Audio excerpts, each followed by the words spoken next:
ప్రియులైన దేవుని పిల్లలందరికీ ప్రభు యేసుక్రీస్తు వారి నామములో శుభములు తెలియజేసుకుంటున్నాను. ప్రియులరా, దేవుని గురించినటువంటి బైబిల్ గ్రంథానికి సంబంధించి కొన్ని సంగతులు పంచుకోవడానికి మీ మధ్యకు వచ్చాను. ప్రియులరా, బైబిల్ గ్రంథానికి పరిశుద్ధ గ్రంథమని పేరు ఎందుకు వచ్చింది అని ఆలోచన చేయగలిగితే, మొదటిగా మరొక విషయాన్ని కూడా మనం ఆలోచన చేయగలిగితే, ప్రపంచంలో కోట్ల కొలది పుస్తకాలు ఉన్నాయి. కోట్ల కొలది పుస్తకాలు ఉన్నటువంటి ఎన్నో గ్రంథాలకు, ఎన్నో పుస్తకాలకు లేని పేరు బైబిల్ గ్రంథానికే ఉంది. అది పరిశుద్ధ గ్రంథం.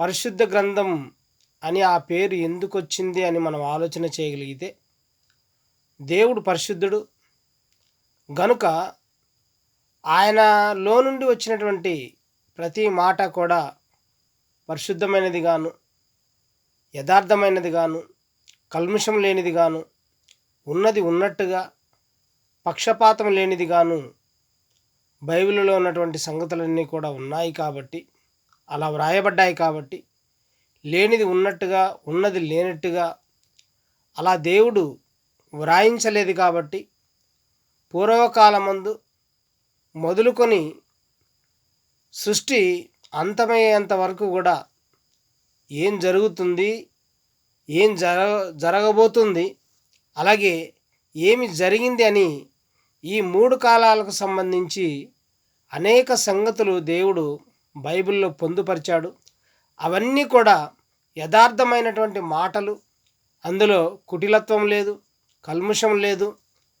అవన్నీ కూడా మరి పరిశుద్ధమైనటువంటి మాటలుగా ఉన్నాయి కాబట్టి, దేవుడు పరిశుద్ధుడు కాబట్టి బైబిల్ గ్రంథానికి పరిశుద్ధ గ్రంథమని పేరు వచ్చింది. కాబట్టి ప్రియులారా, ప్రపంచంలో ఏ గ్రంథానికి లేని పేరు బైబిల్కి రావడం అనేది చాలా గొప్ప సంగతి. కాబట్టి ఈ విషయాన్ని మీరందరూ కూడా మరి గ్రహించాలని మీకు అందరికీ తెలియజేస్తూ నా మాటలు ముగిస్తున్నాను. Thank you so much.